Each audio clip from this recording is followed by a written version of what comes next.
Thank you all for coming. We're going to get started a few minutes early. People walk in, will pardon the seat. I really want to thank the library for hosting us and letting us have this space. Very much appreciate that. I want to thank Drew for the setup. I think he was here in the middle of the afternoon, has been setting up all this time. I want to thank Karen Spiewak for being our illustrious timer. You're going to show them what else you have? You don't want to hear that. Talk louder. And I want to thank, we're very grateful to have Steve Coleman Jr. here with us once again because he's a great moderator. Nobody fluστers him. That cowbell may fluster me. So I want to thank all of you for coming, but I especially want to thank the candidates for coming because nobody really likes to speak in public, and they're all ready to walk this gauntlet. And I'm very grateful to them because it's the volunteerism in this town, as you all know, because practically everybody here is a volunteer, that makes the town work, and it makes it work well most of the time. This year has been a little bit difficult, but we'll get through it, right? So with that, I'll turn it over to Steve, and he can explain the how we're going to go ahead tonight. Very good. Thank you, Kathleen. Welcome to all the citizens and candidates for coming this evening. So good evening and welcome to the Charlton Public Library. My name is Stephen Coleman, and I will serve as the moderator for this evening's Candidates Forum. As I say every year, this event is extremely important to you, the citizens of Charlton, so you have an opportunity to hear from the people that are seeking your vote. Before we begin to introduce the candidates and cover the format for the evening, I just want to point out the emergency exits in the room. You have two behind you, and then you have an emergency exit behind me, behind the podium. I would like to ask at this time that anyone that has a cell phone, if you could either mute your phone or put it on vibrate, that would be greatly appreciated. So I want to take a few minutes and go over the format and the ground rules that we'll be following this evening. First, we will have an opportunity to hear from the candidates who are running opposed, and that would be for the race of the school committee. We will then move to the portion of the night with candidates who are running unopposed, those that may be seeking a write-in campaign, or those candidates who were not able to make it here this evening, but may have a representative here to speak on their behalf with a prepared statement. Each of those candidates will have an opportunity to give a 3-minute statement. I will then allow questions from the floor to that candidate. The candidate will then have 2 minutes to answer each question. Even though this year's selectman race is uncontested, there were questions sent in for our selectman candidates that we will cover. A few active citizens in the community, as well as some that were emailed to us providing topics of public interest, will be the focus of the questions this evening. I will also allow questions to be asked from the floor. However, in the opinion of the moderator, a question that is asked from the floor is meant to discredit a candidate or a personal attack. I will not allow the question, and it will not allow it to be answered. Time will be strictly adhered to in order to be fair to all of the candidates. I would like to introduce our timekeeper this evening again, Selectman Karen Spiewak. Each candidate will be given 3 minutes to provide an opening statement. The order of the opening statements will be determined by the order in which the candidates' names appear on the ballot. Each candidate will be given 2 minutes to answer questions.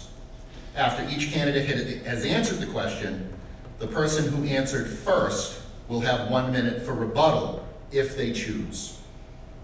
We will not have a limit to the amount of rebuttal that can take place. However, if in my opinion, I feel that candidates are rehashing the same points, we will move forward.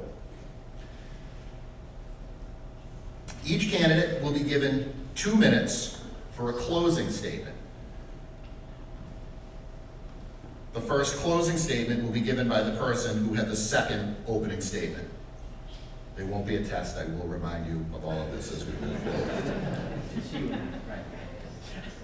I would ask that the audience remain silent and that you do not react to statements that are made by a candidate or yell from your chairs. When you have 30 seconds remaining for your answer, Mrs. Fewack will raise the card, the green card. When your time is up, she will raise the red card, and I would ask at that time that you bring your comments to a close. Now, here are the names and the seats as they appear on this year's ballot. Selectman, seat 3, vote for one candidate, William Borowski. Assessor, vote for one candidate, Nancy Landry. Cemetery Commissioner, vote for one candidate, Kristen Russell May. Water and Sewer Commissioner, vote for 2 candidates, Paul Gagner, David Cantwell. Planning Board, vote for 1 candidate, Ross Lemansky. Planning Board, vote for 1, Donald Clay. Recreation Commissioner, this will be a write-in seat only. Board of Health, vote for 1, Jonathan Sanborn. Library Trustee, vote for 2, Jordan Willow Evans, Robert Hartwig. Dudley Charlton Regional School Committee, vote for 1, Elaine Rabbit, Kenneth LaFerriere. Dudley Charlton Regional School Committee, vote for 1, Jamie Lynn Terry. And lastly, Constable, vote for 2, Jordan Willow Evans, Richard Fisk, Jr.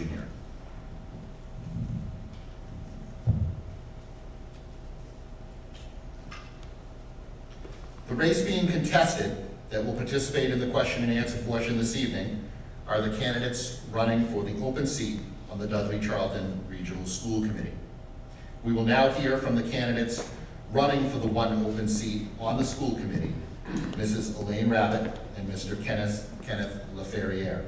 Each candidate will be given 3 minutes to provide an opening statement before questions. Mrs. Rabbit, as your name appears first on the ballot, you will have the opening response.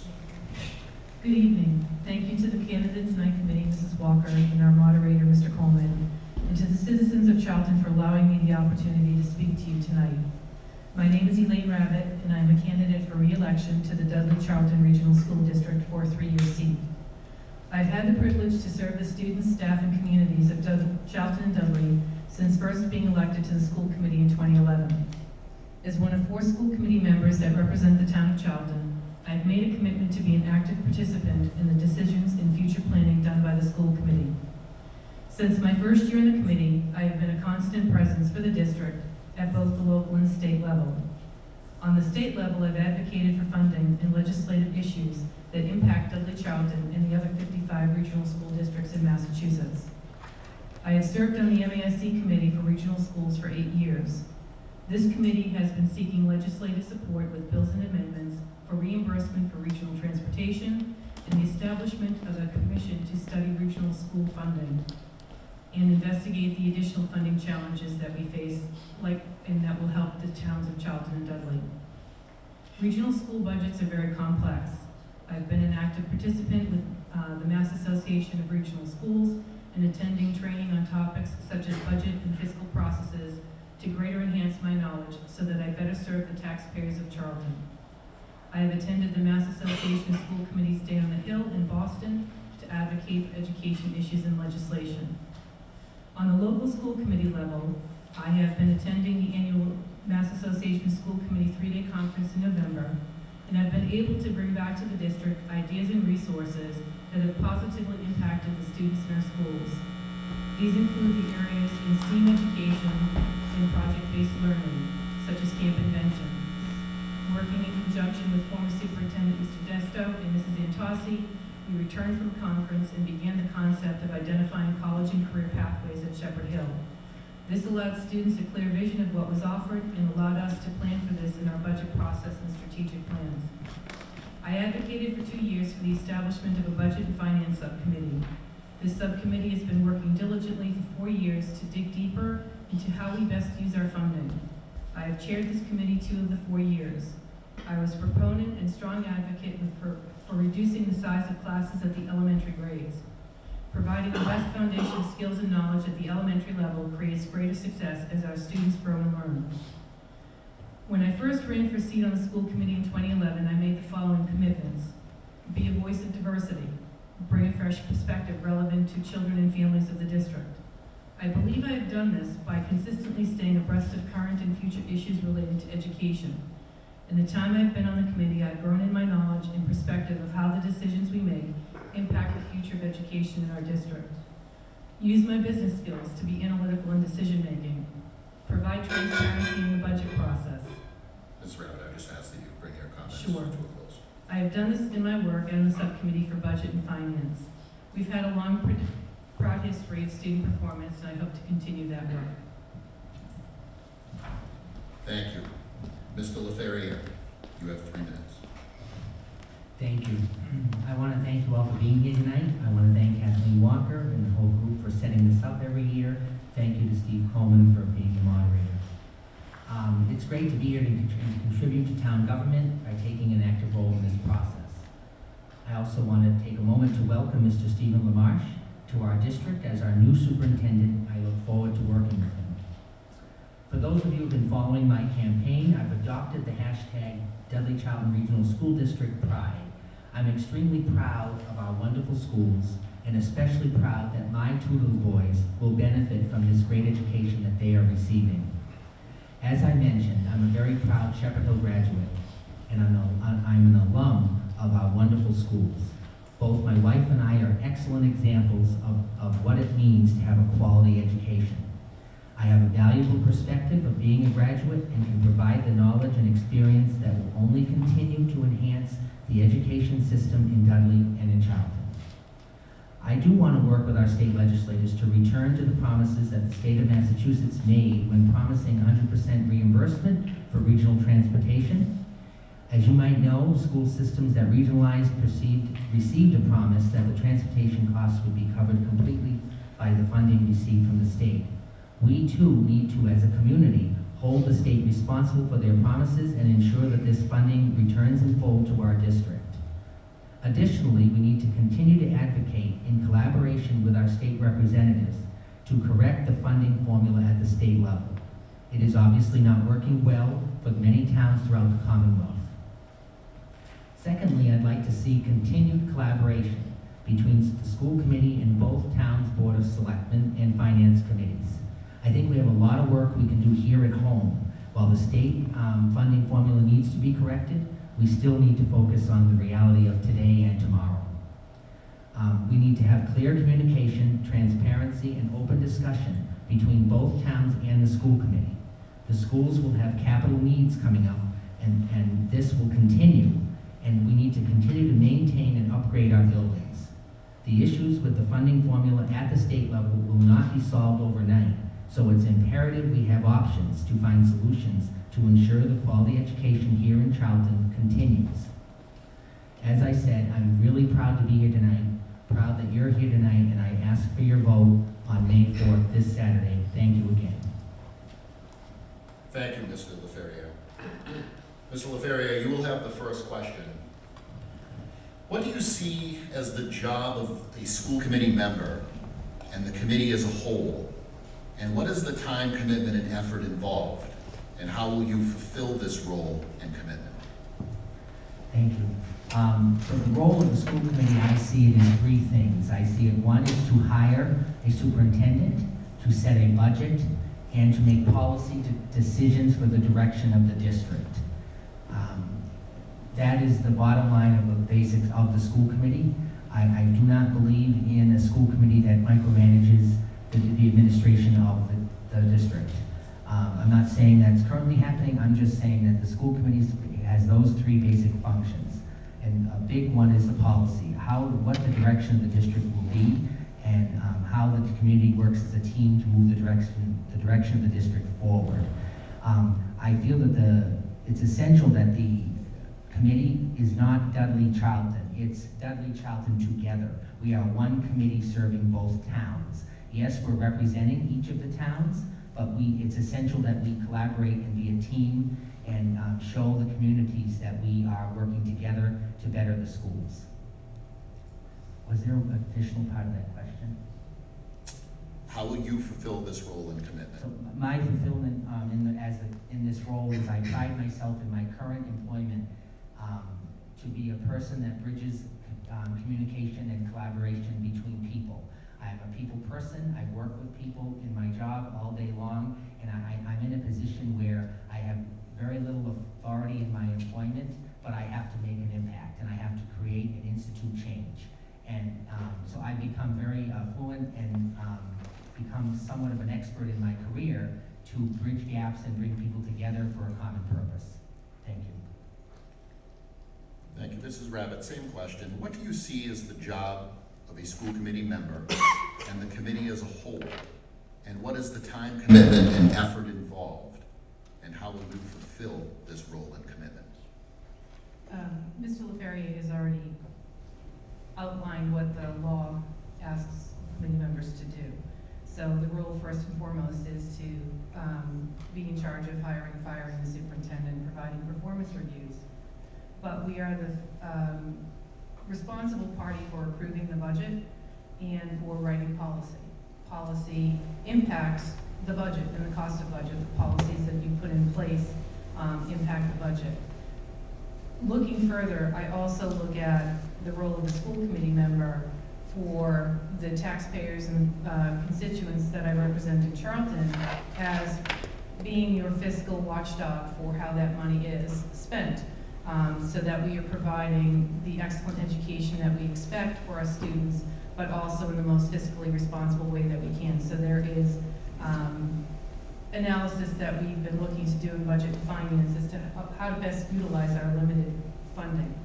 I think one of the most important things in the change that I've seen in my tenure on the school committee is really visioning and looking forward and understanding that the role of education and what education is doing now is changing dramatically from what we personally experienced and what we know, and how education is translating for students now in how they are learning versus what the world expects them to be when they enter this community as adults has changed. And that's part of the visioning that we're doing through strategic planning and budgeting, is to try and allow the district to move in that direction as well. Very good, Mrs. Rabbit. The next question. What specific contributions have you personally made to the Dudley Charlton Regional School District? And what improvements and positive outcomes resulted from your contributions? Specifically, when I joined the school committee, one of my steps was to become very informed. I have spent a lot of time attending workshops and conferences to understand the nature of regional schools, because they are unique and there are only 56 of them in the state. So we have a very small voice as far as the Department of Ed and Finance is concerned.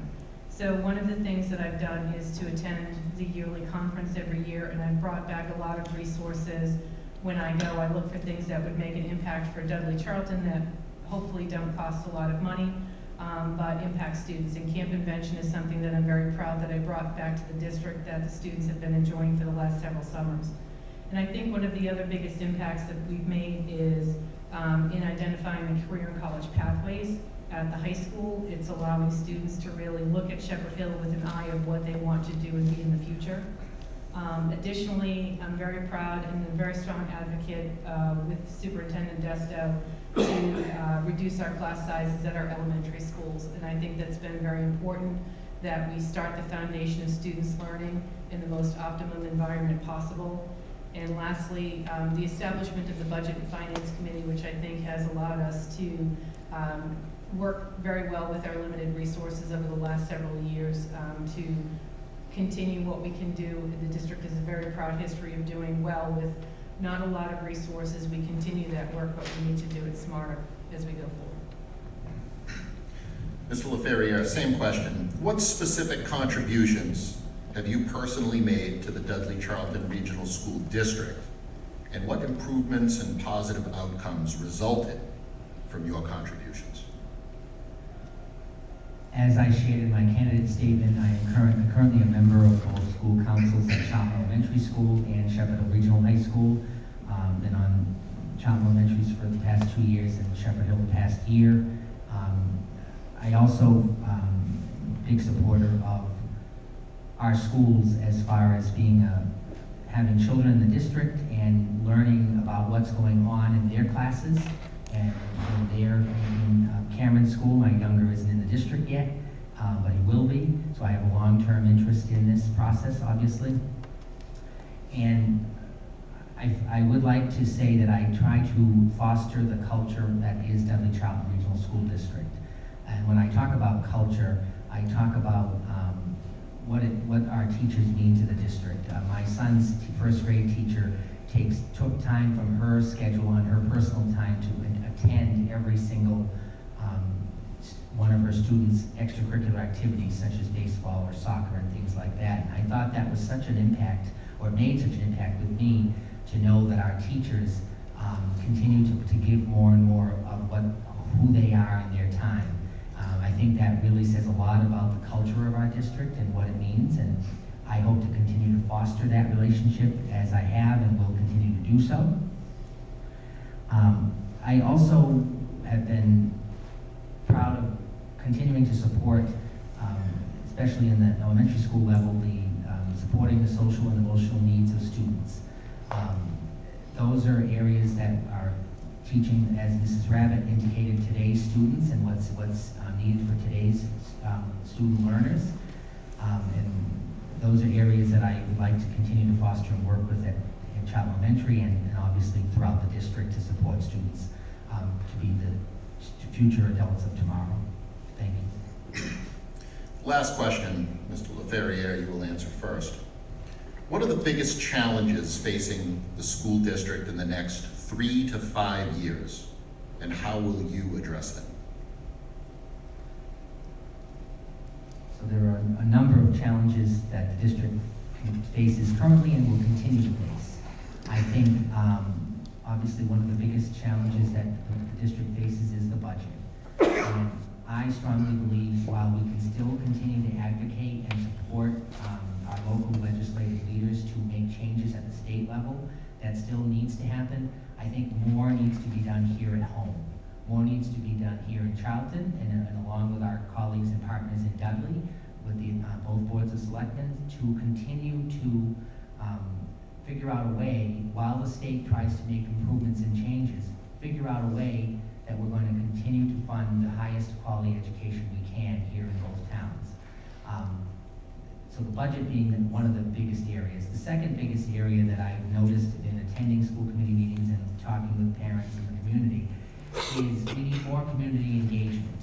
We need to get more, get the word out more with our communities. If we don't embrace the community and interact and provide information to the community, then our job is, we are not doing our job. We can't do the job of the school committee without the community supporting and getting the needs and thoughts from the community. Additionally, another area that's one of the biggest challenges coming up is capital projects. Obviously, there are roof issues at Charlton Middle School and also at Dudley Middle School, which obviously would be Dudley's issue, but it's an issue for the district. And so, additionally, Shepherd Hill Regional High School has been in the same state that I've been when I was a student there. So we need to continue to improve the buildings capitally to make them better for all students. Those are the areas that I touch upon. Thank you. Mrs. Rabbit, what are the biggest challenges facing the school district in the next 3 to 5 years, and how will you address them? The issues for the district, I think, are pretty well known, and I think people that have been paying attention as you have over the last couple of years. The district passed a $3 million override last year in order to support the budget, and that was done to maintain level services. It wasn't to grow. It doesn't allow us to grow. The budget is a concern. We are, out of the 56 districts, we are the lowest in per pupil expenditure in the state, and we're 6th from the bottom in all school districts. Having dug deep into the budget process and the funding process over the last several years, there are limits limits to what the town of Charlton and Dudley can provide for funding. And in my opinion, the greatest legislative impact is with Beacon Hill and what we can do. I've been actively working on a regional school level on the statewide to look at legislation to change the funding for how regional school districts are required. The amount that Charlton is told to spend, how much Dudley is told to contribute. The Foundation Budget Review Commission, which I followed that study and I advocated across the state, those funding formulas changes are mostly going to impact urban districts. There's going to be very little impact if those $2 billion in changes go forward to what is going to happen for Dudley Charlton Regional School District. What we need to work on is what Charlton is told that they need to contribute. And I could go off on a tangent on that, but I won't, because I have been before both the Board of Selectmen and FinComs in both town government. Capital is an untouched area as far as what we need to do in that area, and we are looking right now at doing a facility study over the next several months to outline a 3-, 5-, and 10-year plan for the schools. Thank you. That concludes the formal questions that were submitted to the committee. Is there anyone in the audience that has a question for either of the two school committee candidates? Yes, sir. Roger Cloutier, 17 Coleman Road. My question is generally, and you both hit upon it, is that school opened, I think, in 1973, somewhere around there, and Bay Path opened just before that school opened, and Bay Path's been upgraded, and that school's going to need to be upgraded. And I think you both hit on it. That's probably the biggest challenge, or one of the biggest challenges we face. I mean, the school system is excellent, the results are excellent. Grandchildren that go to both schools, CMS in Shepherd Hill, and it's great. But that capital is going to really, with the new public safety building coming in town and all of that, that's going to be a tough nut to crack. I don't know if either one of you could offer any light on that. Mrs. Rabbit. So in answer to your question, Mr. Cloutier, Shepherd Hill is definitely in need of a renovation or addition. We have submitted a statement of interest for 13 years on Shepherd Hill to do that to the Mass School Building Authority. They have come out and toured our building twice. We have a phenomenal facility staff at Shepherd Hill. If you go into the school, it does not show its age at all. Unfortunately, what needs to be done is behind the walls, and it's also in how classrooms are designed and how they communicate. Schools are not designed that way anymore. They're not doing classroom learning, they're doing group and learning, and we don't have that flexibility. Unfortunately, we are always turned down because there are buildings across the street that are in worse repair than we are. And we're not in disrepair, we're just out of space and we don't have the right structure for what we need for our students. That's something that the capital study will align with, because as you continue to sooner or later, we're going to keep moving up the list, 13 times, 14 times, 15 times. We've just resubmitted a request again. We will be coming to the towns to move forward with something regarding that building. But it is not the only building that needs to be addressed. Charlton Elementary School is over 56 years old, and Charlton Middle School is the newest at 20 years old, has a major repair that needs to be done, as we've identified. And Mrs. Rabbit has touched upon a lot of the points I was also going to bring up, but I want to again repeat what I've said throughout the night. I think your question, Mr. Cloutier, is valid where you're seeing that Shepherd Hill is going to need a major renovation, but from the talks here in both towns, Charlton and Dudley, it doesn't seem to be on the radar with the Board of Selectmen, finance committees here in town, in both towns. Dudley put the new fire station in, Charlton's looking to put the public safety building in, among other things.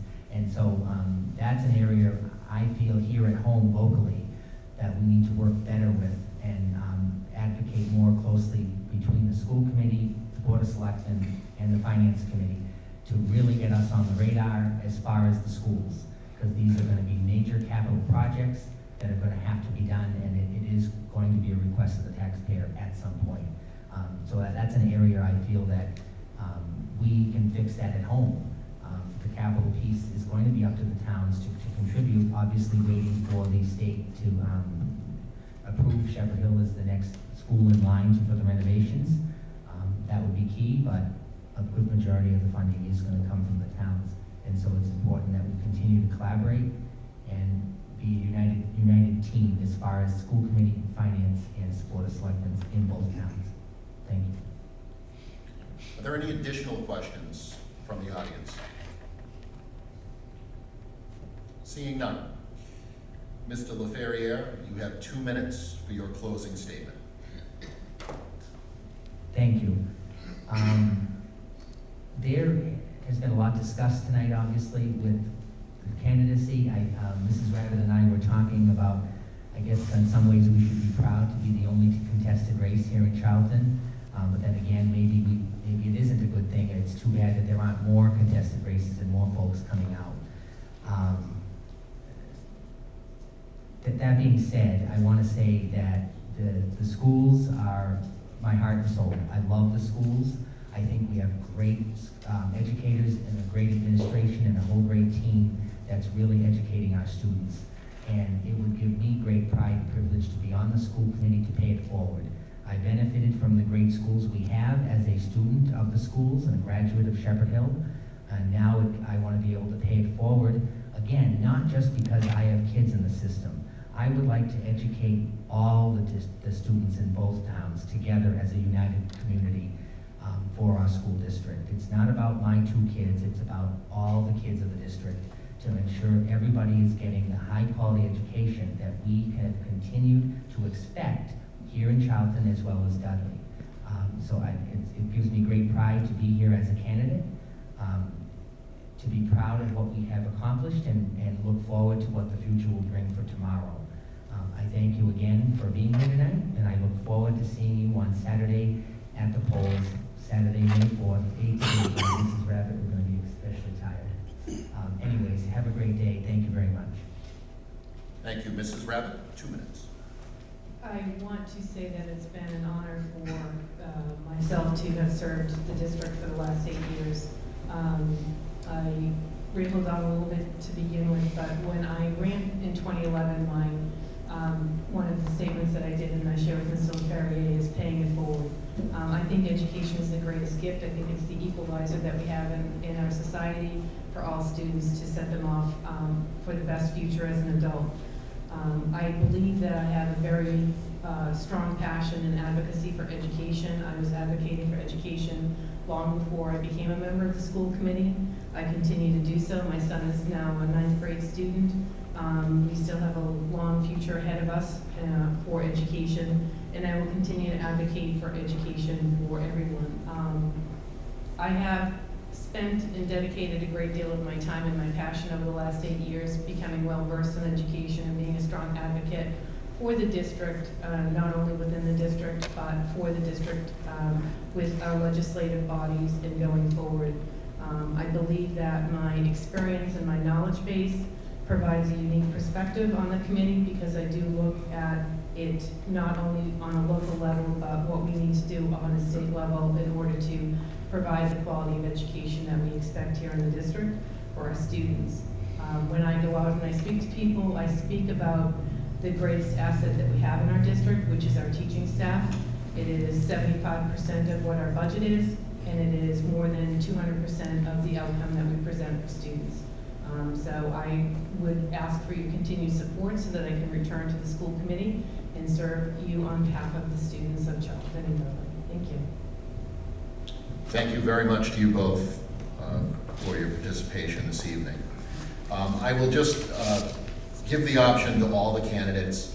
Once you have made your opening, your statements, answer questions, if you choose to go to the audience and sit there for the remainder of the evening, you can. If you remain to stay in these seats, that's fine too. So you have the option to move when you're completed. So, thank you very much.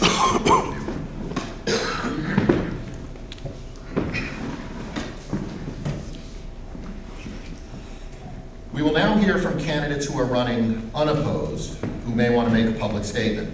We will go in order as the list appears on the voting ballot. with the exception, even though the selectman is top of the ballot, we are going to do the selectman last just because of the number of questions that we have. So you will have 3 minutes, and first up would be Mr. Gagnon from Water and Sewer. Good evening. I've been on the Water and Sewer Commission now for a number of years, and although things progress very slowly when it comes to government work, we are finally seeing the fruition of our efforts this summer as ExxonMobil is putting in the water lines for most of the people who have contaminated water, including what we call the school loop, which will pick up Bay Path and Heritage and intermediate schools.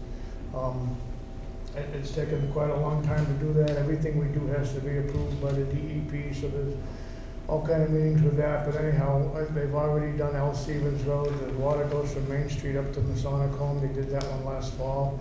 Old Worcester Road is pretty well completed now, and they're starting on H. Putnam Road from Stafford Street to Route 20. So it's, I think as soon as school is out, you'll be seeing them go down Mugget Hill Road. And I don't know when they're going to complete it.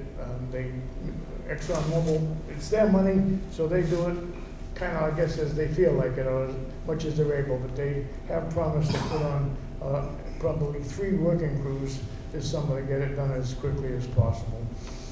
One of the decisions we have to make as a board is right now we're just trying to decide whether to keep buying our water from Southbridge. It's like Stafford Street now, that's all Southbridge water. Or we're putting in a pump station where Stearns Meats used to be down on 169, and we will then have the option of putting a meter in there and paying for the water ourselves and distributing it and billing the town. My question is, can we do it economically? We have so much, to expend to get it to people, distribute it, and maintain the water lines and do all the billing. And it kind of depends if we can buy it from Southbridge cheap enough to cover those costs. And this is we're doing well to try to get some figures right now for that, so we can decide if we're going to keep buying from Southbridge or be a consecutive water system supply ourselves. On the other hand, Southbridge will only go down Route 20 about as far as ADT Garage. So they'll pick up Old Worcester Road at that end, but they will not go down further to service the eastern part of town, which is where the Aquatic Head Pub is and all the houses in that area. So we're negotiating, we're trying to find a water supply right now over by Buffinville that we could use to supply water to, because there's still a lot of contaminated homes in that area, and the plume of contamination seems to be moving in that direction. So we've had some fairly decent luck with some wells at Buffinville, and requires purchasing the land so we can access these wells if we decide to develop them further. And I think, fortunately, most of the expenditure there has been, we've gotten money from grants. There's quite a few dollars worth of grants that have been made available for any town that is looking to find their own water supply. And we've taken advantage of that, and it's not costing the Water and Sewer Commission, and hence the people paying the sewer bill. It's not Mr. costing us Gagnon, I would much. just ask that you wrap up your comments. That's it. I'm sorry, I wasn't looking at that. That's okay. Does anyone from the audience have any questions for Mr. Gagnon from Water and Sewer? Mr. Sage? Do you love what you're doing on the board? Well, it gets frustrating sometimes because of how slowly things move. Everything you want to do something, you get a stumbling block in front of you, mostly what you might just call red tape. But other than that, I think it's some satisfaction thinking that we're finally getting the contaminated wells fixed. Unfortunately, people are going to have to water bill for the rest of their life, but at least they've got water that they can drink and don't have to worry about health issues from that. Any additional questions for Mr. Gagnon? Yes, sir. Rick Rowe, I live on Prettier Road, just outside of Old Worcester Road. Right now, the well's not contaminated. What happens when that plume spreads further? Well, we do have kind of an open issue with ExxonMobil. They're trying to put Charlton behind them and sign off on it and be done with it. but the DEP really won't let them do that. So if we have new contaminated areas, the DEP will step in and Mobile will have to extend the water lines to accommodate these people. Thank you. Any additional questions for Mr. Gagnon? Seeing none. Thank you very much, Mr. Gagnon. Next, we will hear from Mr. Sanborn of the Board of Health. Thank you, everybody, for showing up. Thank you for Kathleen for coordinating this, and our moderator, and Drew, our videographer. My name is John Sanborn. I've been on the Board of Health now for 3 years. Mr. Gagnon was talking a bit about well contamination, and certainly that seems to be what our Board of Health has been taking the most time with, not just for the result of the ExxonMobil underground leaks from decades ago, but also the landfill in Southbridge. We have folks who come every week to our meetings, and they are finally getting water from Southbridge to that area, hopefully within the next year. But it's difficult, and somebody also said that what happens when the plume spreads? Well, they're going to spread, because we saw what happened with 6 West up on the Mass Pike when that, they don't even know exactly when the leak started. Early 80s, so what's it been? Over 25 years. So it's come 2 miles or so.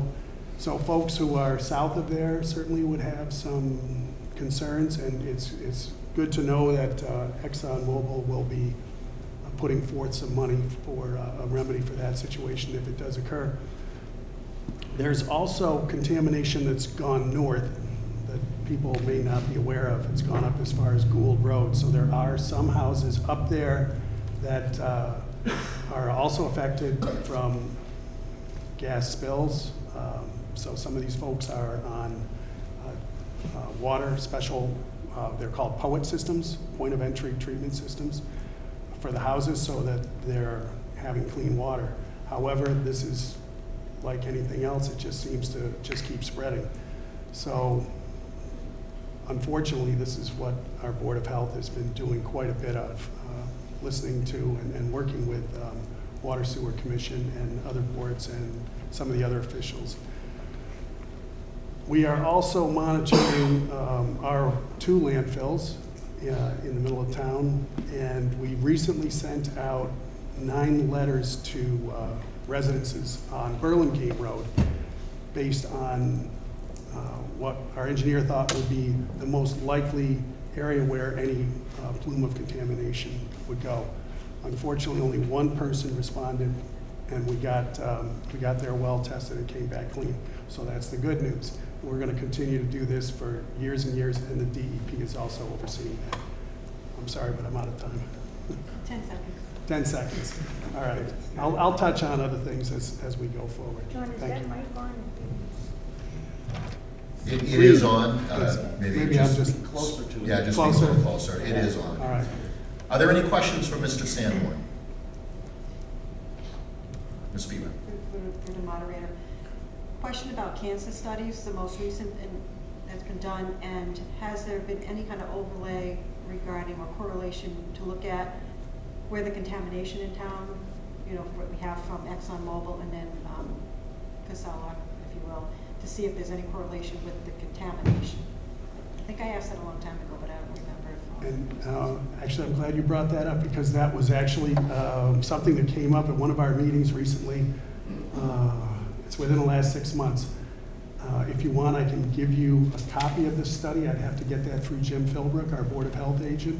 But I know that we touched upon it at one of the meetings, and the general consensus was, just at a first overview, was that there was nothing that was out of the ordinary that would say, my goodness, there's a big red flag here, and we need to take further action. But you're absolutely right. I mean, it's not just the contaminated water. It's obviously some people have been drinking, bathing with this, and it's not a good situation. I would ask that you contact the Board of Health agent or one of the assistants, Andrea Humphreys possibly, and they would probably have it on file. Again, through the moderator, is that something you would post on the website so everyone could see it? I'd be happy to, sure. In this case, the more information, the better. We were concerned that we were posting too many things.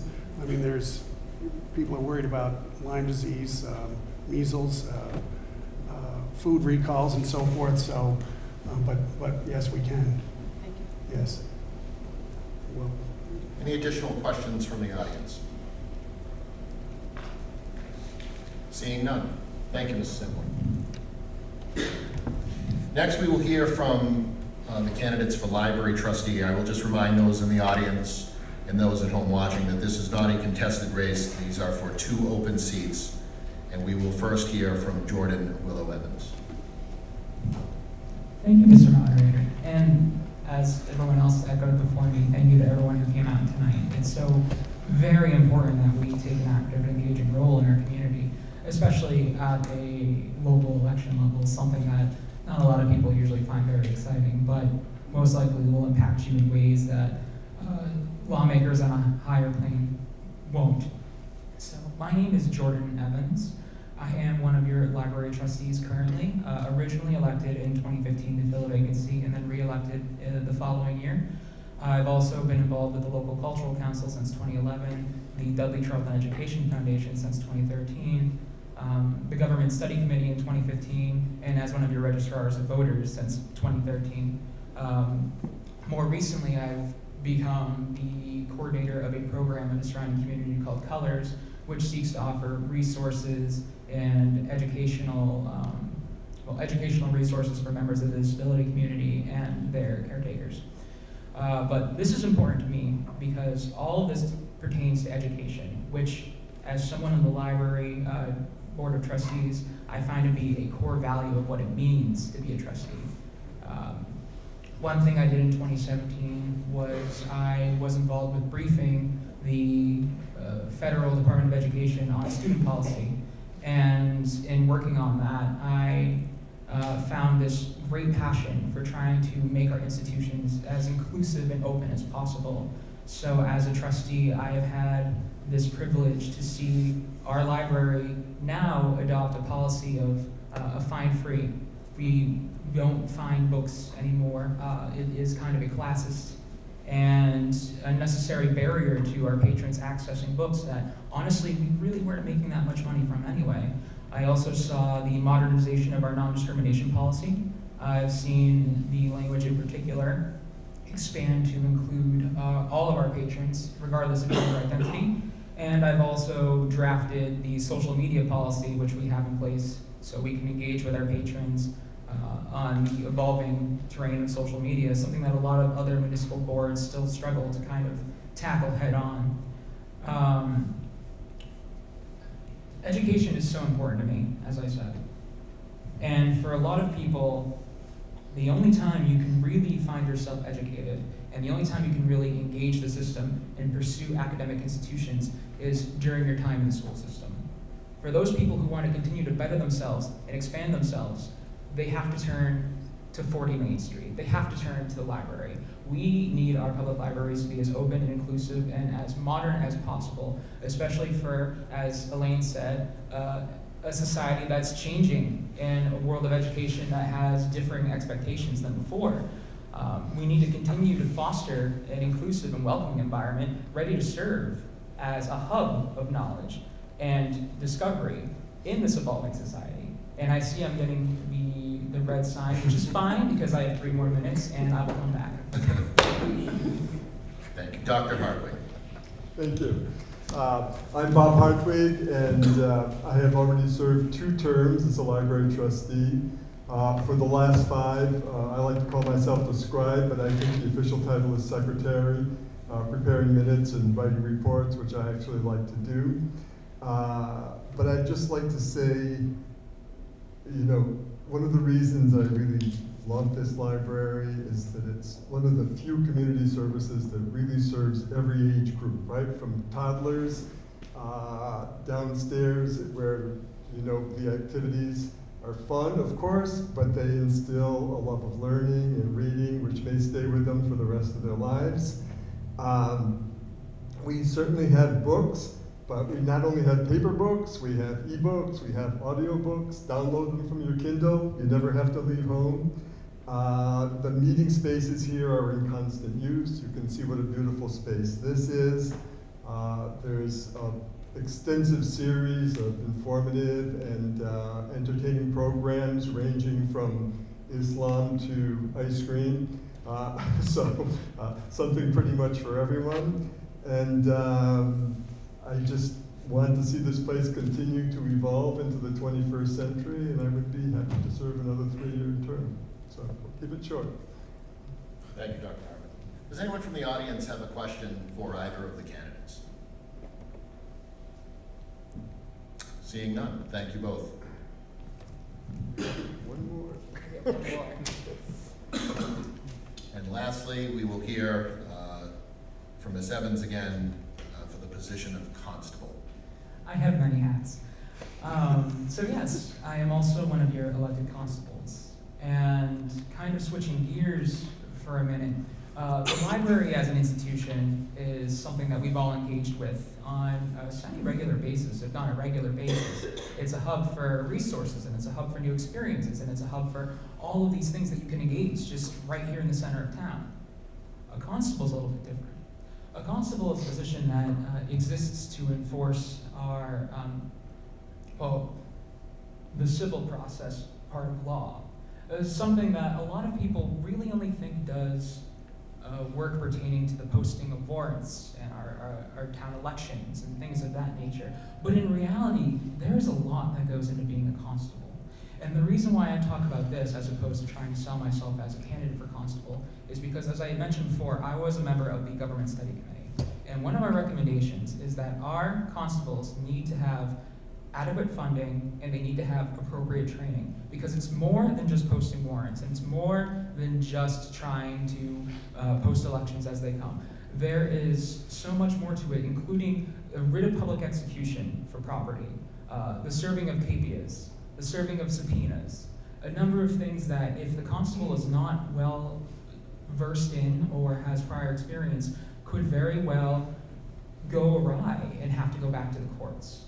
So this is a problem that I've seen as a constable and as someone who's on the Government Study Committee all across our Commonwealth, and that is that there is no centralized hub of knowledge for how to be a constable. You have to join an association to be trained. You have to pay for your own bonding. And if you falter, the town is at risk.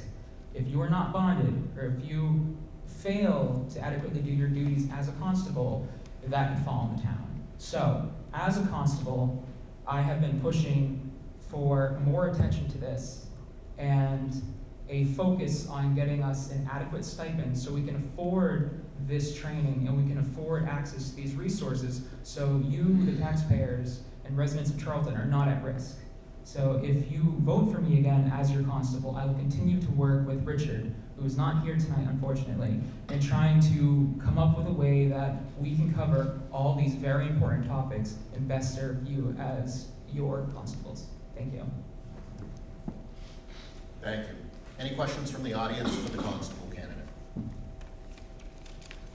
Seeing none, thank you. Is there anyone here that is performing a write-in campaign or planning on a write-in campaign for Senate?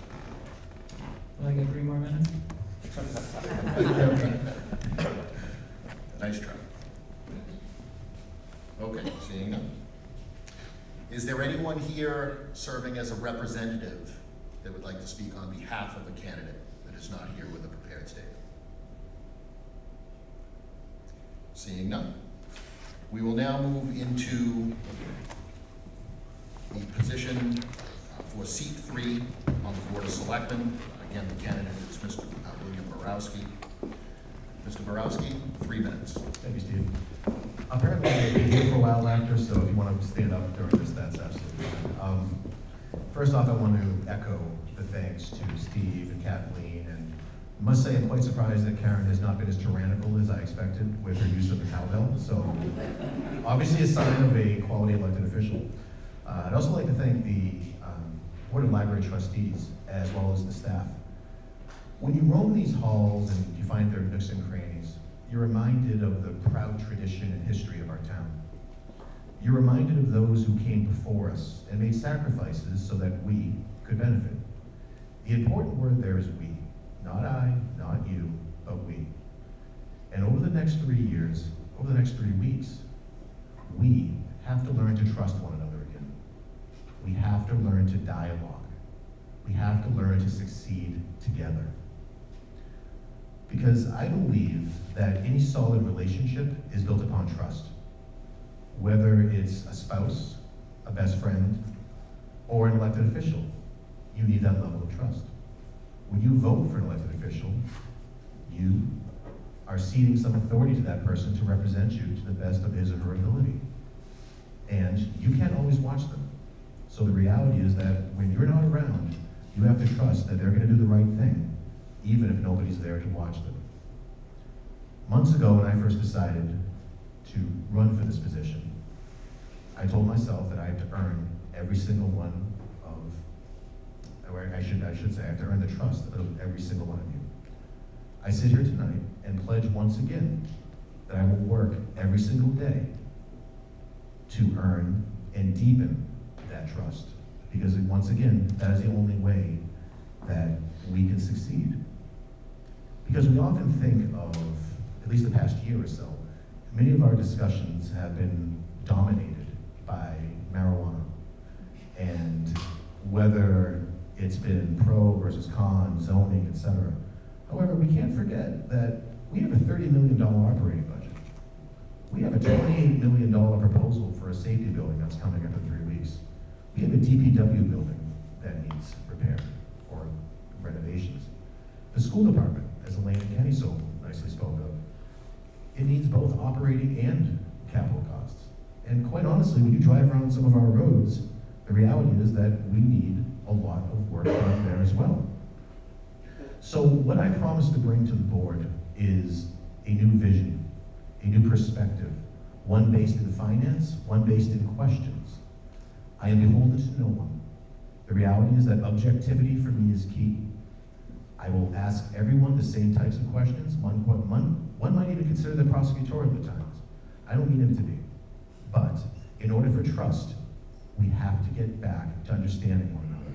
So one final thing, and I promise to stop, is that as well as asking for your vote on May 4th, the only other thing I would ask is before you leave tonight, so that we can learn to trust one another again, shake someone's hand that you don't know. Find out what you have in common. Don't worry about your differences. Those don't matter. So once again, please join me on May 4th as we bring a new voice to a new Charlton. Thank you. Thank you. First question. What do you feel is the biggest issue facing the town of Charlton today? Ultimately, I think it's a matter of trust. And because, again, from trust comes everything else. Whether it's budgeting, whether it's policy, whether it's relationships with other boards, school committee, and quite honestly, planning board. If there's a lack of trust, everything else disintegrates because no one believes what anyone else is saying. We have to re-baseline with one another. We have to all remember why we first got into government to begin with, and it's to be representatives. And quite honestly, if you watched some recent meetings, regardless of what they are, some of which are quite embarrassing. And knowing I'm going to be part of that board, I'm not ashamed to admit that, because I think most people will recognize that they are quite embarrassing. We have to eliminate that. We have to bring on the next generation who will want to serve. And as far as I'm concerned, I think we start anew on the morning of May 6th. As soon as I'm sworn in, I'm hoping to put an end to that and to bring, in a sense, a new voice to be able to say, let's remember why we're here. It's not about subjectivity, it's about objectivity. It's about trying to make things better. And I think at times, sometimes people forget that. Thank you. Next question. What have you done to prepare yourself for this role in terms of really learning the issues that each of the departments in the community face on a daily basis? Well, thankfully I could leverage some of my past experience. Prior in Millbury, I was a former chairperson of the planning board, vice chairperson of the school committee, and was also a member of the board of selectmen before I moved into Charlton. Since I first announced, I've attended multiple board of selectmen meetings, and you may have seen me asking probably some pointed questions at times, multiple planning board meetings. I've also attended multiple other departments meetings, such as Board of Health. I've gone to, I visited the senior center. I've tried to go to, again, multiple different department heads, introduce myself, see what the challenges that they're facing, so that we can start to work together and identify the problem. Because again, until you can identify your problem and admit that you have one, you can't fix it. So there's nothing wrong with getting together and saying, so what can we do? What can we be doing better? And then work together and develop a plan. That's what we do at work every day. We are faced with issues. We are faced with obstacles. We are faced with goals. But you develop a plan and you implement and monitor and execute that plan. I think that's the key that we want to start doing more within town hall, as well as the town in general. Thank you. It seems the town is picking up complicated legal issues left and right. If elected, what will you do to try and prevent future legal battles? When it comes to legal battles, I think there's always a difficulty. So for example, when you sit on the planning board or even potentially the zoning board of appeals, one of the realities is that depending upon which way a decision goes, the other side is going to appeal it. That's just the nature of the beast, and that's allowed, that's legal. That's how our legal system works. However, I think that some things that have been going on have been, let's just say, escalated unnecessarily. So instead of sitting down as a group or with groups together, or even as individuals trying to minimize difficulties or disagreements, things are escalated. And once those things become escalated, that's when lawsuits start to occur. So I think it goes back to dialogue once again. People spend too much time waiting to speak and not enough time listening. That's what I think we need to start encouraging again, is to actually have a dialogue about issues and say, I can empathize with your plight. I understand where you're coming from. Here's where I'm coming from. You may not agree on the final solution or the final outcome, but empathy is not a lost cause. It goes a long way, especially in politics, especially in relationships. And quite frankly, when it comes to transparency, the more that you can involve voters, citizens, etc., at the front and involve them in the process, I think the better off people are, because again, they don't feel like they're left out in the cold, and then their only recourse may be a lawsuit. So again, the more you can involve people, and the more you can dialogue, I think you can actually find a way to actually minimize lawsuits. On that line of transparency, what would you do to help avoid conflicts of interest and increase transparency within all elected and appointed officials? Well, first and foremost, I think it's very important for everyone to understand what the conflict of interest law really is. And for all intents and purposes, the way it's been designed is that if anyone has a financial interest of your immediate family whatsoever, you have to recuse yourself. That's just how it works. Realistically, though, if you feel as an individual that you cannot be objective in a situation, you should state that. And again, recuse yourself. There's nothing wrong with that. Because in fact, I think that shows more bravery than saying, well, I'm not sure why, or this and this. Again, let's be honest, we're all friends. We all hang out at TEDs, we all do whatever it is that we need to do. But it's become a very acrimonious environment, and then again, I hate to be redundant, but it all goes back to trust. And when it comes to overall transparency, again, I think the key is, I know one of the big issues lately has been around executive session. An important thing to remember about executive session is that state law specifically says there are 10 reasons that you can go into it. It never says you have to go into it. If there is any doubt whatsoever, just don't go into executive session. Do it in public. Because my question is, outside of real contract negotiations in which you're playing your hand, or maybe very, very detailed legal strategy, how much really doesn't have to be discussed in public session? I mean, as elected officials, I've done it. I mean, I think everyone's done it. Sometimes we hide behind it. There's no reason for it. Do you think that people had executive sessions 200 years ago? No, you sat down and you talked about it. And sometimes people got offended, or people were nervous or angry. But you know what? People are nervous and angry now because, again, they don't trust people for going into executive session. So you know what?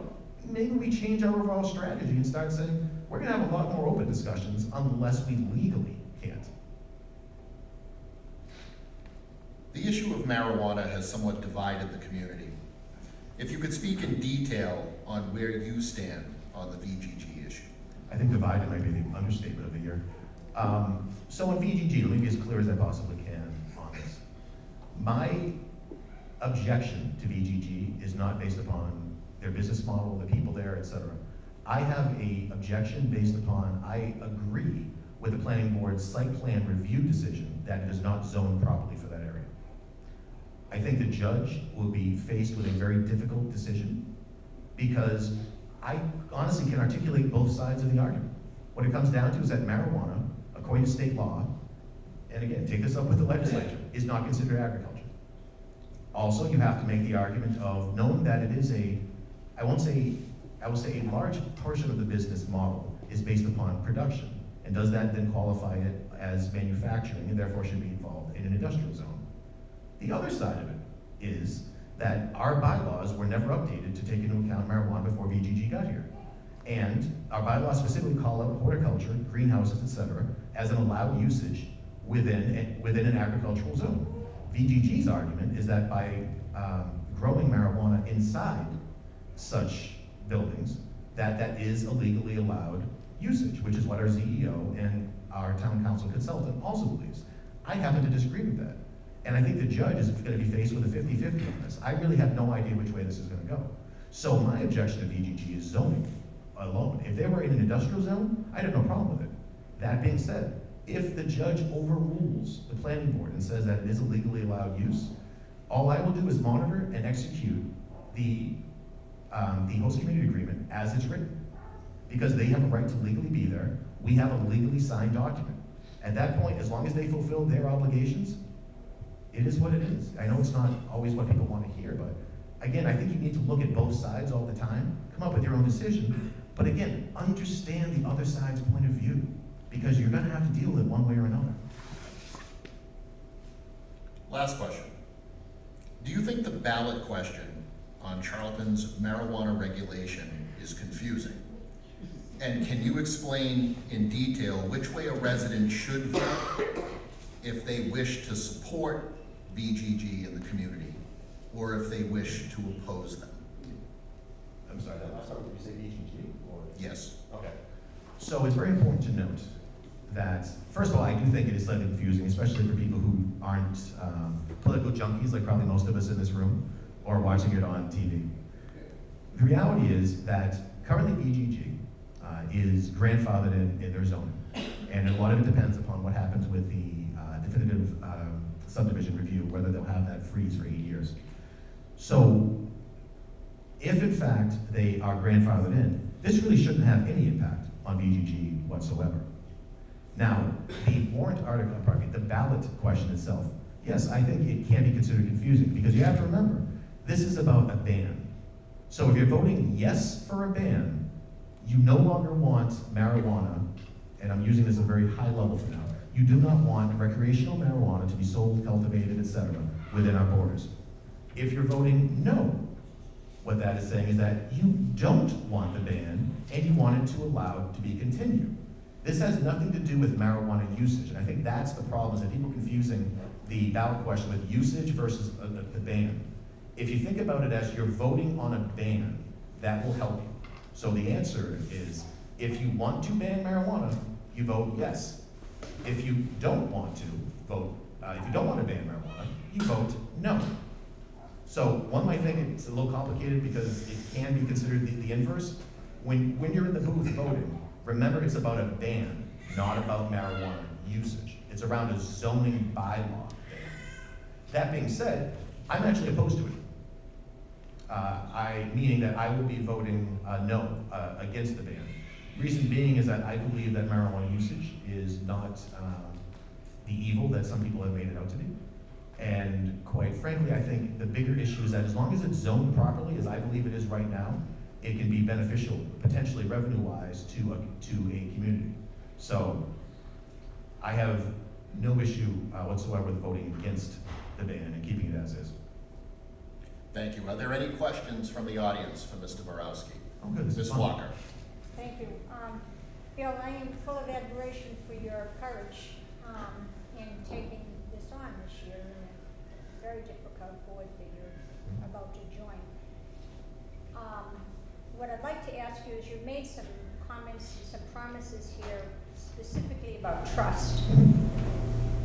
and things that you plan to do once you get on that board. The board is a 5-member board.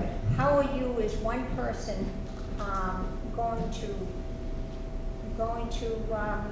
fulfill some of the promises that you made here tonight? That's a great question. So, as Rebecca mentioned, basically my vote counts at 20% like everyone else's. And I think that's the important thing to remind sometimes other members of that. That any type of officer role, whether it's chair, vice chair, clerk, or regardless of what it is, everyone has 20% of the vote. No one has more power than anybody else. The chairperson basically sets the agenda, and then after that, there's not really much except for what's empowered by other members of that board. And I think the key is to continue to be a strong voice, but yet a calming voice, if that makes sense. I don't believe in escalating things unnecessarily, but at the same time, when I ask for something, I expect it to be done, because nobody's vote counts more than mine. Now, I may lose a vote 4-1, I may lose a vote 3-2. I'm okay with that. But the reality is that I'm always going to ask tough questions. I am always going to, when something doesn't seem right, I'm going to ask about it. And I'm going to keep asking until we get to the heart and truth of the matter. I won't just let something go. That's not what I'm elected for. And I mean this nicely, especially knowing Karen's here. Other members may be watching at home. I'm not there to be friends with the other 4 members. I'm there to represent all of you. And it's my role to make sure that I do that. And I will do that to the best of my ability, but at the same time, I want to make you proud. I'm not there to scream and yell and throw tantrums or say I'm just going to be an obstructionist. I won't bring personalities into play. So someone who thinks that I may not like them or not like a particular view, they may be surprised. Because the reality is I look at everything objectively. And that's the way I think that you can pattern behavior so that others might be encouraged to follow the same path. And that's my goal. Dr. Harvick after you, and then Dr. Harvick. Nancy Chalk, Stevie Coro. The way our government works in this town with many people volunteering, when there's personal attacks and lawsuits are brought against people that are volunteering and doing the job that they're assigned to do for the town, I would like your opinion about how you feel about them being represented by town council. Well, first off, let me say that anytime that occurs, it's an embarrassment. It gives a black eye to our town in general. What I would say is that it's a difficult legal question. Let's just use a hypothetical and say that a chairperson of a board may have been accused of such a thing. Completely hypothetical. And if that occurred in advance of a lawsuit, then I would think as part of that lawsuit, the representing attorney could absolutely fire back. And I would expect anyone, any attorney representing anyone within our town of someone who is accused of something falsely to fire back with a vengeance. I have zero tolerance. I have zero patience for any bullying at all. As far as I'm concerned, if you're making an attack, an unwarranted attack against a public official, that's bullying. And I am not going to tolerate it. Now, as a public official, let's be honest. If you see me on the street and you don't like a vote, you can say the meanest things to the world to me imaginable. And I have to take it. You can, quite honestly, lie half the time. And again, I'm a public official. I have to take it. That's the life we signed up for. And we have to be okay with it. But the moment you make it real personal, there's an invisible line there. And I think everyone knows where that line is. And the moment that it impacts your personal life, the moment that it impacts your professional life, that line cannot be crossed. Because once it is, you know what? I'm going to throw everything I can back at that person who did it, because again, I'm not going to tolerate it. Follow-up. So I was wondering, shouldn't the town's lawyers be able to support a person who has volunteered to do a job for the town if another company or what have you were to go after that employee for doing their job even though they're a volunteer? Again, just dealing with hypotheticals. The problem that comes from that, and again, let me go on record saying I'm actually a product manager at Bank of America, so my background is much more financial than it is legal. anything I know legally, it's honestly because of the decade or so of town government that I've been in. The problem is that what is the intent of, let's say, going after someone for, again, hypothetically, defamation? Is it some type of monetary settlement? If so, should taxpayers' money be used to help an individual with a personal monetary settlement? Now, if we're looking for an apology, if we're looking to clear the air, I'm okay with it. But the idea of using taxpayer money to try to benefit an individual, that's where it gets a little tricky with some of the nuances. And that's why this is what you'll hear speak, if elected, hopefully, barring a write-in. You'll hear a lot of these types of conversations come from me, in which I actually will discuss both sides at a meeting, because I want people to start thinking like that. That for as much as we love a binary world, we love something to be black versus white. In that great Venn diagram of life, there is so much gray in there. And especially when it comes to things legal, you have to be able to go down both sides of that path to be able to have that conversation. So whereas on face value, it makes complete sense. If you go after a public official that without any cause whatsoever, on paper you should be like, well, of course you should be defended. But then you got to take it to the next step. All right, what are you looking for in return? Are you looking for money? Because now we're saying taxpayers are going to subsidize you going after somebody. So again, it gets a little tricky. That's the only issue that I'd ask people to really start to think about. And that type of logic on other types of scenarios, that there's always that gray area that you kind of have to think through. So I don't know if I. Mrs. Chalk, I'm going to stop you right there. I'm going to go to Dr. Hardwig, and then we can come back. I'll be here all night, don't worry about it. I won't go anywhere. Dr. Hardwig. Okay, this is a rather complete change of topic. About a year and a half ago, this town spent some money and some resources to develop an open space resource plan. A questionnaire was widely distributed, received a fairly decent response. And the number one priority that came back was making the area roughly corresponding to the village zone more walkable.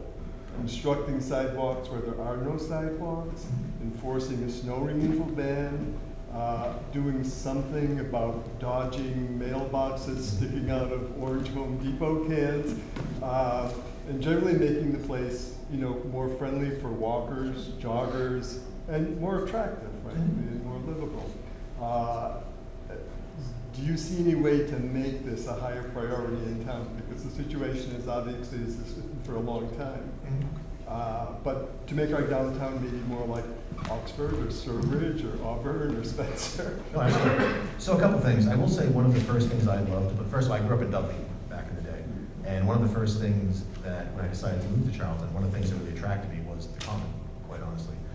And a very easy answer for a politician to make or a candidate to make right now is to say, we should apply for a grant. There's got to be a grant. Grants is so rare, let's be honest. We can try to apply for a grant, but I'm going to be the last person you're ever going to say, you know what, I think we need more grants. Because everyone needs more. That's like saying when politicians campaign on, you know what, I want lower taxes, better schools, and better public safety. Yeah, who doesn't want that? You know what I mean? It's that type of just comments that nauseate me. So I'm not going to insult you by saying that, yes, I think there are grants out there, because there probably aren't. So we need to look at it. What I would say is that there's probably a multi-generational plan that can be put together. So what we can look at is to say, first and foremost, what is our biggest, so if we consider a priority, what is the first thing that we could do that's perhaps low-hanging fruit? And maybe it is developing something to say, hey, let's move the post office boxes like off a bit. Okay, check the box. What are we gonna do next year? So instead of looking at it of, my God, this is gonna cost $450,000, we can't figure this out. Why don't we think about it as, well, you know what, maybe we can do something for $50,000 this year. And then, you know what, in year 3, or year 2 we can't do anything, but year 3, maybe we can do a $75,000 bid. And you come up with that via potentially free cash. You develop that via your overall capital planning. You develop that just by basically petitioning the Board of Selectmen to make that a priority. Because again, it's always strange talking to a member of the Board of Selectmen when she's sitting right in front of me. But let's just even go back 5 years. How many times have respective members of the Board of Selectmen presented their strategic vision for the budget to the town administrator to execute?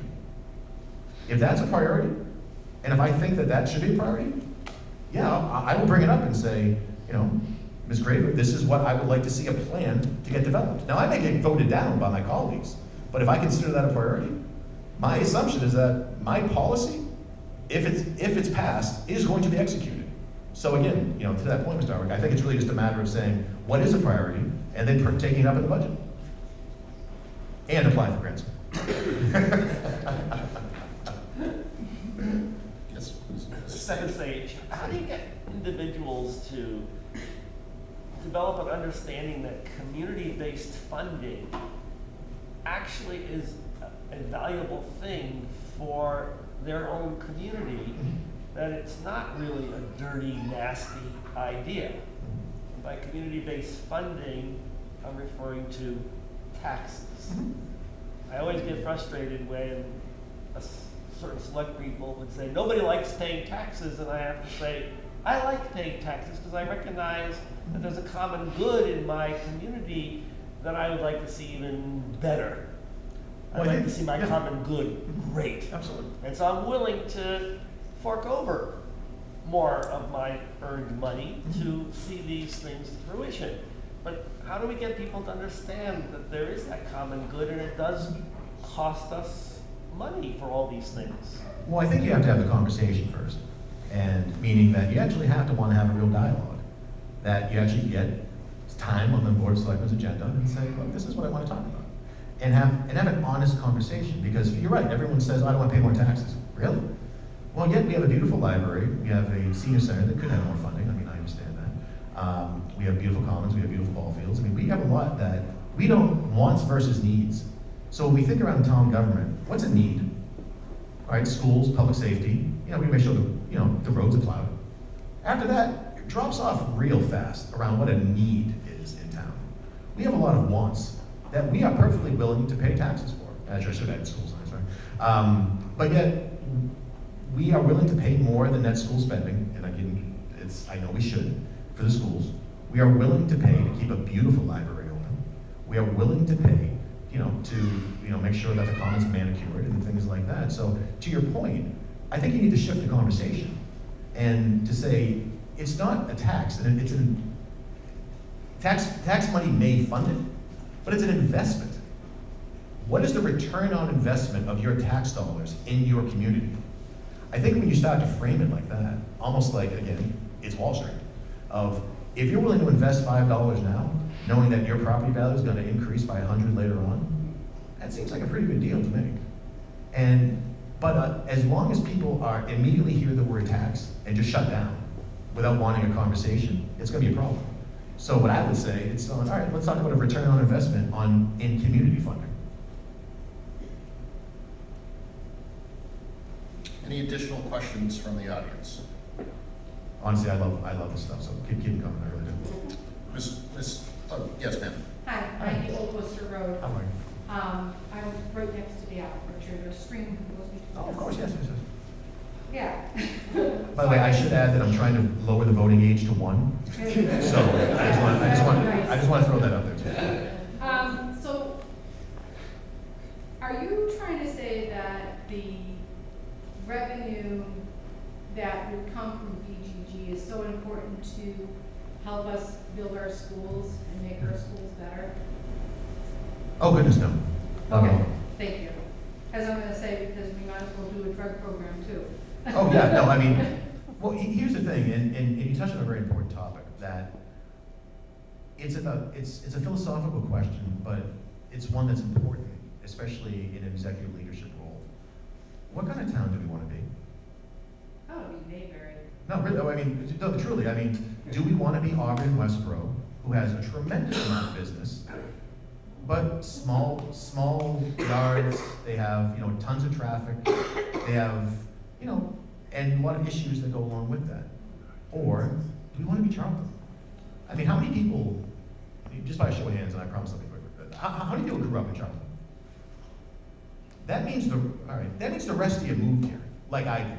23 years ago. So you moved here for a reason. Now, a town's going to evolve, and it should be planned for properly. And I think you do that via a master plan that is actually executed.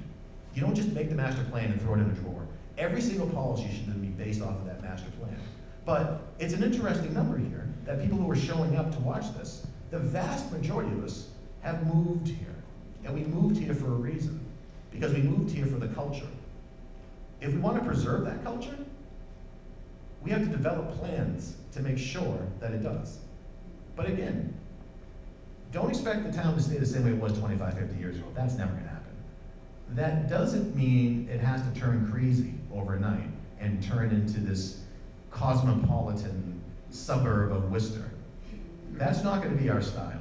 And that's not one that I want to live in, quite frankly. It will be if we have a million square foot, Ma'am, I just, sorry. Let's just say, you make it. oh no, I was just going to say, the last thing to note about VGG, and is that, quite frankly, I keep saying that, I apologize, is that it's up to the courts to decide at this point. It really is. We have a signed host agreement for good or bad. And now it's going to be up to the judge to decide, really, on one of those two sides of the argument that I tried to articulate. I have no idea which way it's going to go. I really don't. Because normally I won't say predict these things, but based upon my experience, I can kind of say, you know what, I think it might go this way, I think it might go that way. On this one, I have no idea. And anyone who believes in that great pendulum, that it's, oh no, it's definitely here, or no, it's definitely there, they're fooling themselves. This is one of the greatest things that I have seen in a long time. Not greatest, greatest. So I really have no idea which way the judge's going to roll. Sir. Roger Cludier again, Hey, Roger. Golden Road. I actually have a comment as much as a question. I can remember being in this hall when the town meetings were in this hall, and the old farmers wouldn't spend a nickel if they couldn't. And I went across the street, I graduated from Charlton High in '71, and we were in double sessions because the school was so crowded, they had to have half days for us. And what I find the town has evolved into, and what I find is, like the school came to the town, they needed money, and I think people felt as though the education was good, the money was being spent correctly, and therefore they voted for the tax increase. And it was Facebook, social media. You get a lot of people, whining about their taxes, but the bottom line was it was necessary, it was needed, and therefore they got the support. So I think if you're talking about taxes or revenue in that sense, the key thing that you can do as a select person is build a case as to why it's necessary and how the money is being used wisely. And I think people will vote for it. If they think it's being wasted, they're not going to vote for it. And I think that's kind of the bottom line is build that case. Actually, somewhat related to that, one of the things that, or policies, I'm not sure what you want to call it, that I want to propose is that any type of free cash expenditure over X, and I'm not sure what that number is yet. It could be $75,000, it could be $100,000, it could be $50,000. I don't know what it is. I want to see a full business case presented to the Board of Selectmen before we vote to say yay or nay.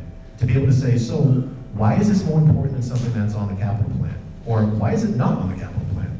So why are we spending free cash dollars on it? And I think when you start to justify people, and force people to justify it, I should say, of this is why we need X, Y, or Z, and talk around the opportunity cost of to say, okay, I think the great example was the sign from last year. All right, we're gonna spend $40,000 to $50,000 on the sign outside the library. Okay, you know what, passed, I get it. What could we have done with that $40,000 to $50,000 instead? Could we have, in fact, beautified the downtown more? Could we have bought another police cruiser? Could we have done more for the fire department? Could we have given it back to the taxpayer?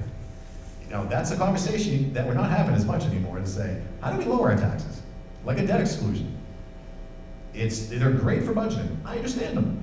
But if as one debt exclusion rolls off, you just add another one on, I'm okay with it. But let's not pretend that for all intents and purposes, that's not a permanent tax increase. Let's call things for what they are, and I'm okay with it. The one thing I don't like is hypocrisy. Or at least if you're gonna be a hypocrite, be a self-acknowledged hypocrite. So again, that's where I'd say especially around business cases, to be able to say, look, if you're gonna spend taxpayer money, you better be able to justify it and not just say we need this. And what are we giving up instead? I just want to remind the audience, thank you for your comment, but anybody in the audience, please keep it directed questions to the candidates and not actual comments. Sir? Yeah, Bill. Hi, Steve Corona, 17 Old Worcester Road. It's certainly been a little bit of a turmoil we hear in town, and I'm gonna get to my question. As far, if you are elected, could we count on you for transparency and, more importantly, a little more due diligence when a large company, a project that size comes into town? Because we've been at this now for 10 months, almost a year, and there's still not even a community impact section as to what the revenue would need to be. So due diligence is really my question, though. Could we count on you to do that? I'll just use, again, hypothetical. Actually, no, I won't use hypothetical this one. I'll use LNG, the LNG proposal as an example. I'm horrified by this proposal. I don't know why, and sorry, Karen, I don't know why the Board of Selectmen are not interveners to be able to have discussions into it. I know the planning board decided they were going to be. To the best of my knowledge, the Board of Selectmen is not. I don't understand how an enormous company can come into a community and just say, you know what, we're going to ignore all of your zoning, and we're just going to build this, and you guys don't have a lot to say because the state's going to allow us to do this. And then have people sit on their hands and go, well, we can't do anything. Of course you can do something. You can fight them. You can make it difficult. You can do whatever they want. You can basically say, if you think I'm going to be a pushover and roll over for my residents because this is going to bring me tax money, no. That's not my style, and I'll tell you that right now. Regardless of what businesses are out there, do I want economic development? Sure, but I want the right kind of economic development. If something's going to destroy a neighborhood, I don't care if it's one house, it's not going to have my support. Because it's really easy for majority rule. A true democracy and a true leader protects the minority. So, Steve, to your question, it'd be kind of silly for me to say no, but the real question, I think, is that, again, do you trust someone enough to say, okay, this looks great on paper and it's going to bring a lot of revenue, but you have to be willing to walk away. For example, how many of us want a prison in town? Maybe a nuclear waste dump? But it'll bring us a lot of money. See, we laugh at that because it's so extreme and silly. But isn't it just degrees at that point? Isn't it really, to your point, around what type of community do we want? Isn't that really the conversation around, again, that gray area to say, okay, yeah, it's silly to say that we don't want a nuclear waste dump, but it's not quite as silly to say we want an LNG place. Think about it. The ends don't always justify the means. Any additional questions from the audience? Mrs. Chop. Please.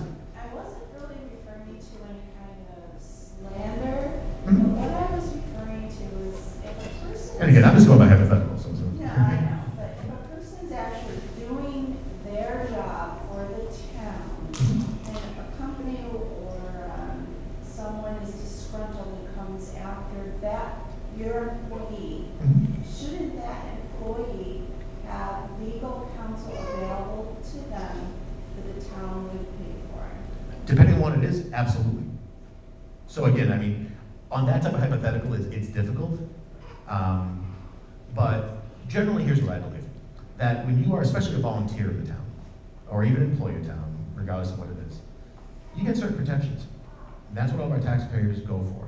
Now, as long as you're not abusing your role, as long as you're not abusing your authority, my general lean would be to say, well, yeah, well, of course you should be defended. For example, if you are listed in a suit, you absolutely get protection. That's a no-brainer. If someone says, I don't like the way you're doing your job, I don't think you're very bright. I mean, come on. You know, that's why I say it really depends upon the situation. My general lean, however, is to say, yes, if you're doing your role as an employee, whether it's volunteer or whether it's elected, appointed, whatever it may be, yeah, of course the town should protect you. Absolutely. Thank you. Oh, you're welcome.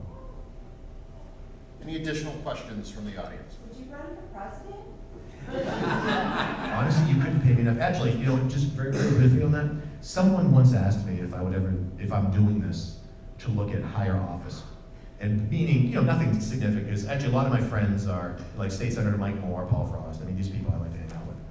Let me go on record right now saying, I will never, ever, under any circumstance, run for any office outside of the town of Charlton. Furthermore, I believe in self-imposed term limits. If I'm lucky enough to win this Saturday, and then if I run for re-election and win again, that will be my last term. If it was good enough for George Washington to do it for 2 terms, you know what? It's good enough for me. So, now that's not to say I won't try to take over, like, town meeting, like Mr. Singh, but that's a whole different story. Yeah. Because that's where the real power is. I mean, and let's be honest about that. The real power is a town meeting. I mean, call it a special interest, call it whatever you want. If you have enough control at town meeting, you can change everything.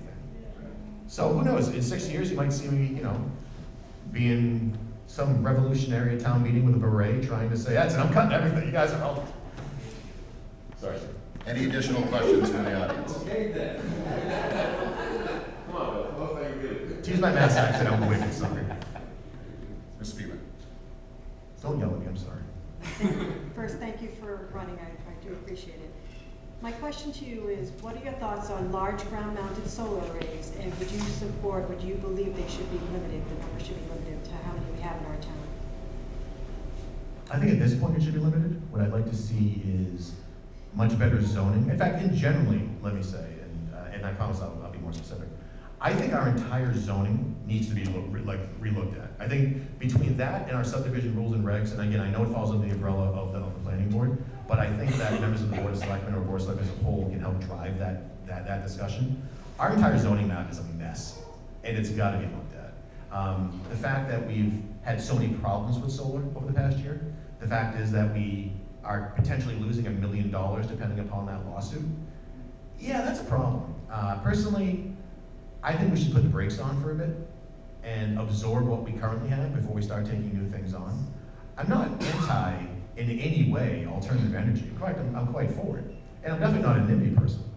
But what I ask, like everything else, is to say, is this zoned properly? If the answer is yes, sure, let's go for it. But if we don't have the right rules and regulations in place to protect the residents, and again, it sounds trite, this town is made of us. It's residents first. It's not business first. It's not solar panels first. It's not, I don't even know what else is out there. It's residents first. This is our town. We can't allow it to be changed for the benefits of others who half the time, outside of financial interest, don't care about us. We have to learn to care about one another. That's what we're missing.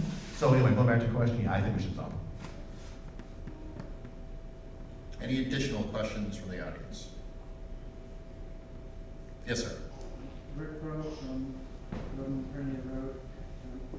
What's your thoughts on financing so we can get a proper town planner and an economic development planner? Yeah. So we can work on the master plan, Absolutely. rezoning, and all these big projects. So I heard rumor that we are either in the process or have hired a town planner.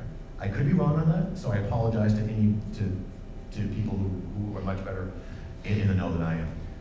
Not having a planner has been one of the biggest detriments to our town over the past 2 years, roughly, than I can talk about. Because let's be honest about something. When recreational marijuana was first passed, the planning department, for whatever reason, didn't pass zoning for it, which then led to problems with recreational marijuana being put into place without proper zoning put into place. So the role of an excellent full-time planner is invaluable, especially in a community like this. Don't forget, we're 13,000 people, roughly, over 45 square miles. Think how much open land there is when you're driving around. Think how many problems can occur in that open land, whether it's solar arrays or whatever else may want to go in, if you don't have the right zoning in place. That's why we have to spend the money, get a qualified, if we don't already, planner. I like to see someone, especially whether that role is combined with someone who is responsible for economic development, or is separate. I'm actually fine listening to both ways. I know there's very strong feelings on both sides. I've made my mind yet. I just want someone in that role who's willing to go out and follow direction based upon the master plan. If we're going to attract businesses, let's attract the right businesses. But one quick thought on that is, when you go home tonight, think about what kind of businesses did you want in town. You want them big? Do you want them small? Do you want them on the outskirts? Do you want them depressed? Are you more concerned around tax revenue, or are you more concerned around employment? None of these questions have been asked or answered. There's no point in getting an economic development director or coordinator until we ask and answer those questions first. But I'm in favor of it. Any additional questions? Yes, sir. John Smith. Hey, John. What's your view of the current situation with the Board of Selectmen as they interact with Robin, and how they almost seems like a lot of the power of the town, of the Board of Selectmen, their rules, their decisions are being taken out of their hands and being forced to be decided by the courts. How would you wrestle that back, control back to your board itself, so you can keep control of what happens in this town within the town leaders? Let me talk about this generically, that at the end of the day, the executive authority in town rests with the Board of Selectmen. There will be, again, knock on wood, 5 of us come Monday morning. Each of us have a 20% vote. The town administrator reports into the Board of Selectmen. She or whoever is down the road, whenever, takes direction and strategy from the Board of Selectmen. If that does not occur, that's an issue. So for as much as sometimes people want to talk around the town administrator or even the other department heads, it all starts with the Board of Selectmen. If you have 3 people that you agree with in there, you always have to count to 3 to get something done. If you don't like that 3, vote one of them out. Truly, it's that simple. Because all policy and strategy is set by the Board of Selectmen. Day-to-day operations, we should never be involved in. As though I'm gonna go tell Jerry Foskett how to plow a road. Yeah, because that makes a lot of sense. But what we can say is, okay, this is the direction we want you to go in. Here's what we say at work a lot is there's the what versus the how. What the Board of Selectmen should be worried about is the what. This is what we want you to do. The how should be executed by the town administrator and the respective department heads. And it needs to be followed up on. But if there is no what being given, that's the fault of the Board of Selectmen, nobody else. And I'm not saying that that's the issue, but what you'll see from me if I'm elected is that I'm gonna talk around requirements and the what's an awful lot. Because that's what I expect, because at work, that's why my managers deal with me, that's how I deal with the folks that I work with. There are certain expectations. Welcome to town government. Any additional questions? Seeing none. Mr. Borowski, your 2-minute closing statement. Oh, thank you. So, what you'll find with me is that I can be very jocular, very sarcastic, sometimes too sarcastic. But reality is I care about our community. I moved here for a reason. And even though I told myself I would never get involved in politics again, I got stuck back in. It's, for whatever reason, it's in my blood. And I'm only doing this to try to help. What is of the utmost importance to me is that we're not going to agree on everything.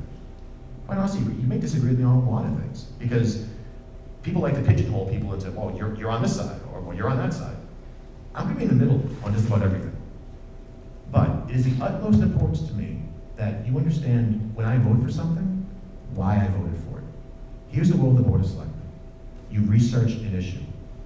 You have healthy and constructive debate with your colleagues.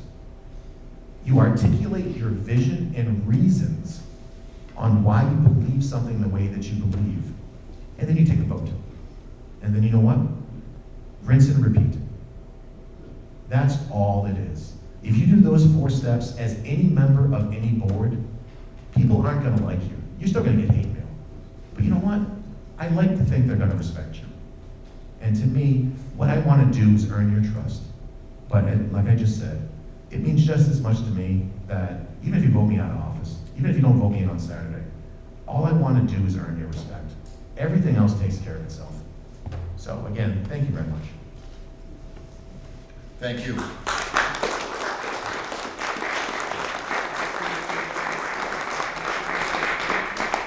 Again, thank you all of the residents that came out tonight to participate in this candidates forum. That concludes the forum for the evening. Thank you to all the candidates. Have a good night, and don't forget to come out and vote on Saturday. Good night.